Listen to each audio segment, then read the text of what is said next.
Hey everyone, how do you do there? That's sort of a conjunctive sentence that is asking, how are you doing out there? Anyways, good morning. Welcome back to the coffee break. Gonna blab at you a little bit here today. A little bit of story time, I think, but it deserves a little preface before I actually get into my story anyway. And that is, while we're taking a break here and just chilling, I was watching a few YouTube videos over the last couple of days, and it seemed like there was some interesting connections and themes to some discussions that were going on in separate YouTube videos. And it brought back to mind some experience that I had that I wanted to share with you today in Storytime. Now, there's a plane going over right now. And I probably should roll up the window, so give me a second for that. There we go. Anyway, story time today starts with these two YouTube videos that I noticed, and one of them was a live stream that I was watching with a couple of YouTuber influencers who do lots of adventure travel, and they happened to talk about something. Well, they talked about two different things that I wanted to sort of touch on today. One of them was they got a question about what's it like going to Sedona, Arizona. And one of them was mentioning how they always felt really good in Sedona because it was a spiritual place. It had these spiritual vortexes and what have you there. And whenever they went there, they felt that their health was much better when they were there than after they left. So that was one of the stories that they were sharing about their experience that hit close to me, because I've been to Sedona and I have been to some of these vortexes and I love that place. And it's a nice, and I was thinking I should go back and visit it again. Anyways, in the same live stream of questions, something came up about UFO sightings or experiences with paranormal, and they had some stories about that too, about going and doing some house sitting type gigs where they didn't feel comfortable in the house and there was something different about the energy in the house. And then the other partner of the two chimed in with telling a story about them driving through New Mexico and something unusual was ahead of them and they couldn't figure out what it was, but they tried to avoid hitting it, and then they turned around and it was gone and they could never figure out what it was, so it sort of seemed a little weird, you know, one of those do Twilight Zone moments, right? So that was interesting to hear those experiences because it, of course, kicked in my own memory of a story I had in reference to UFOs. Now, another YouTuber I clicked on just this morning went out to Utah to this place called Skinwalker Ranch. Now, I've never really heard about Skinwalker Ranch, but this week I've heard about it like a couple of times. So I'm like, okay, I'm going to listen to this guy and see what he's telling me about this place. And evidently, it's also a little place known for its paranormal activity. And you could see UFOs out there, different orbs and unusual things flying around on this ranch, which I guess is a very big ranch. Nothing special about it. It's just a piece of land, right?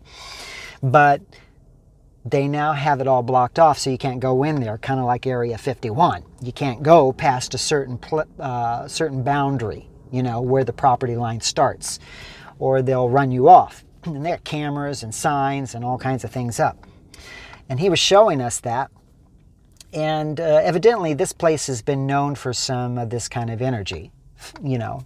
And it can be considered negative or positive, just depends on how you look at it, I guess. But skinwalkers, I guess, have something to do with unusual, I don't know, life forms that can sort of shapeshift, if you will, like they have presented in some of the TV shows and movies. They can become one thing and then they can shift into becoming something else, like a werewolf and then back to a human being or something like that. Anyways, it seems a little far-fetched to a certain degree, doesn't it? But it's interesting because as I'm thinking about my own experience in the story that I want to share with you today, I also got to thinking about the connections of what all these stories and these experiences that other people are having with paranormal activity and unusual energy shields or fields and forces that are coming at us all the time. And I thought, well, there is certainly a conversation to be had here with reference to the good and the bad, or good versus evil, the negative and the positive, because here you have the story about Sedona, right? And Sedona has good energy, and people flock to it. Healing energy, right? Spiritual energy, a way to connect with the outer world in a very peaceable way. That's like Sedona, right? And there are other places in the world that are mentioned in some of the YouTubes I've watched that do the same thing. You can get the same experience. And yet, not everybody has that same experience when they're in that location. I guess it's how receptive you are as an individual to this kind of energy, whether it's intentional or otherwise. And then you have these other places like Skinwalker Ranch, where you have all these unusual experiences happening, and they're kind of like Halloween spooky scary kind of thing, right? And hey, this is October, we're getting around to Halloween, so you could get all kinds of different stories, and you never know what's real and what isn't, right? But I'm sure there are people out there who've had oddball experiences, and they really can't explain them, right? And another place that I was thinking in terms of listening to these videos and these YouTubers talk about their positive and negative experiences with energy fields and energy sources was the Bermuda Triangle. You remember the Bermuda Triangle? They even made a movie out of it, I believe. But it's just sort of the certain area off the East Coast, out the south, out past, I guess, Florida? Anyways, it's down south and on the East Coast, where, planes go missing, ships go missing, anything that goes through the Bermuda Triangle, you just never know is going to come out of the Bermuda Triangle. And to me, that's sort of saying there's a lot of unusual activity with the energy fields there. And, we got electromagnetic energy that, is all around us, and we got things flying past us all the time, whether that be wireless transmissions, we got, and things just gliding on the air, and you just never know what's really out there. And so I got to thinking about all these things, and I thought this is kind of a fun little conversation to have here in today's vlog, and I'd really like to hear more of your experiences and observations with paranormal activity or unusual situations that you've run across that you couldn't explain, or just the power of negative energy and the power of positive energy. We're really kind of enamored by these ideals, so much so that we make all these great movies that address them in some form or fashion. In any case, for me, I know that when it comes to energy and what I prefer in my life, any place that I can go to where I can find calmness, a place of serenity or peacefulness, that's the place for me. And I will vouch for that every single time. But I do have other stories that this brings about that I want to share, and I'm not going to do them all in this video.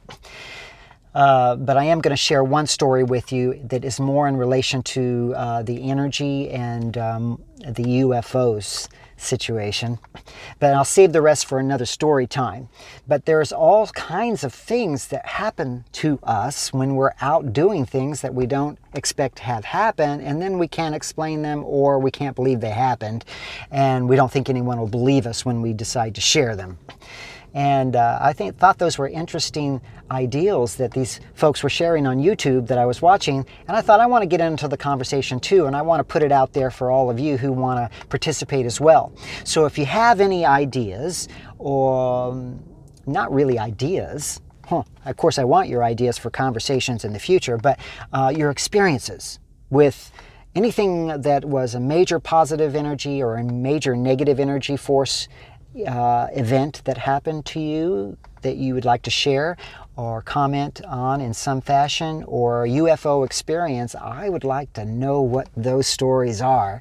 I love stories, and I love sharing them and talking and orating them, if you will. So please feel free to put those in the comment boxes below. Now, My story takes place in Phoenix, Arizona, where I was living at the time in 1997, and this made major news, by the way. It wasn't just me that had this experience, but I was sitting in central Phoenix in my little townhome kind of apartment, and I had visitors from Kentucky visiting me, and we were having dinner on the back patio, and it was after dark. And all of a sudden I look up in the sky and I see this very unusual flying, I don't know what it was, but it was flying really slow, and it was kind of like triangular in a way, and it had lights along each wing, okay? I guess you can picture that. But it was going so slow, I thought, no, that's not a plane. There's no plane in the world that would fly that slow. And it didn't have any sound. I couldn't hear it. And it was just sort of flying over central Phoenix, and it was black as black can be, just the lights. And I pointed it out to my guest. I'm like, what is that? And we all looked at it and thought, we didn't know what it was. And we just stared at it for a while. And then we just shrugged it off and went back to dinner. We just thought, I'm going to have some more wine and some more dinner and continue our conversation and our visit, because I haven't seen them in so long. But what was interesting about that was it was just so unusual. We didn't know what it was, and I just knew it wasn't a plane. It wasn't the typical, they have patterns that they fly going into the airport there in Phoenix, and it wasn't flying that path, and it wasn't doing anything a normal plane would do. I could tell that. But then we just thought, well, it is what it is. We're going back to our business. But the fun thing about that story was, it's the very next day it was all over the news that there were several sightings of different kinds of lights and unexplainable events happening all over Phoenix. One in Scottsdale, one over the Ahwatukee Mountains, and the one that I saw over central Phoenix. All of this happened in one night in 1997. And it wasn't that long afterwards that they did this huge documentary on it, because it made national news. It was something that was reported as UFO sightings. And I thought, well, then I had a UFO sighting. I don't know. Then that was my experience, and that's my story, because I did see this thing, and it was nothing I'd ever seen before, and I just went back to life, right? But later, in fact, I think it was this year, I went back and did some more research, because I thought about it earlier this year, and I thought, well, maybe it was some kind of military thing, because we do have a military base out there in Phoenix, just like they do in Nevada, and it could have been an experimental plane or something, I don't know. And I thought maybe it really was like that stealth bomber kind of thing making a flight, but no one ever mentioned that it really was that, ever, to this day, from what I can tell. Just people guessing, you know? And when people don't know what's going on, their imagination goes wild, and they start thinking about, what is this? In any case, did I see a UFO? I don't know. Maybe I did. Maybe I didn't. Did I see an experimental military plane just sort of doing its flight path down through Phoenix, down to Tucson, and it was a stealth bomber kind of thing? I don't know. But it's an interesting story, isn't it? And it comes out of all these other stories that we have of unexplainable situations that could be paranormal or UFO. And that's my story for you today. Hey, listen, if you like this video, give me a big thumbs up. Don't forget to subscribe and hit that notification bell if you want to hear more stories and more conversations, or be a part of the conversation. And you can also be a part of it by leaving those comments in the comment boxes below, as I mentioned earlier. And until I see you next time, you have a great day. And we'll talk at you soon. Bye-bye now.